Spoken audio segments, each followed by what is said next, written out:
Hai kids, siapa di sini yang suka bermain games? Kalau games di handphone udah biasa, tapi kalau permainan tradisional bagaimana?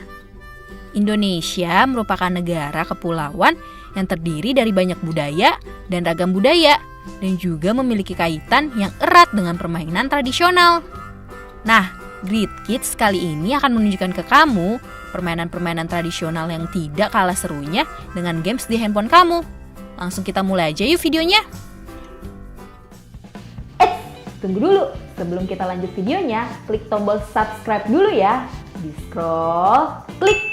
Terima kasih. Oke, lanjut. Ular naga. Permainan ini dinamai ular naga karena permainan ini membuat barisan memanjang seperti ular. Awalnya, permainan ini dilakukan dengan memilih 2 orang sebagai ketua kelompok. Setelah terpilih, sang ketua memilih anggota kelompoknya dan permainan dimulai.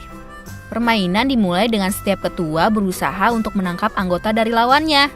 Setiap anggota yang tertangkap akan berpindah kelompok. Permainan ini juga biasanya diiringi dengan nyanyian. Permainan ini dinyatakan selesai apabila salah satunya sudah tidak memiliki anggota lagi. Saat bermain permainan ini, sungguh mengundang gelak tawa dari setiap pemain.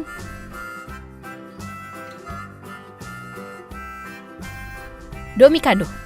Permainan legendaris yang satu ini paling sering dimainkan di sekolah karena ini merupakan salah satu jenis permainan yang tidak memerlukan banyak alat dan juga tidak membutuhkan lahan yang luas.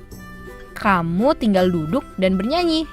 Kamu hanya perlu duduk melingkar sambil menggabungkan tangan dengan teman kita yang lainnya.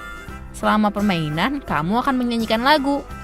Oh iya kids, faktanya karena takut kalah, seringkali setiap pemain buru-buru menepukkan tangannya kepada temannya agar tidak jatuh pada dirinya.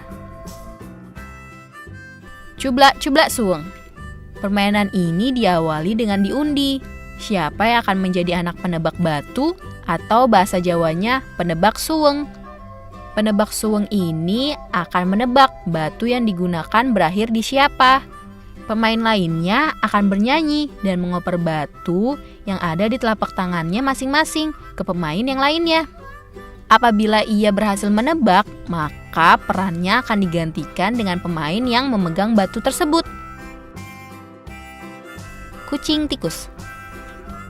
Ini bukan berarti bermain bersama kucing ya kids. Ini merupakan salah satu contoh permainan yang semakin banyak anggota yang ikut, maka permainan ini akan semakin seru juga kids. Sebelum memulai permainan, akan diundi terlebih dahulu siapa yang akan menjadi kucing dan sisanya akan menjadi tikus.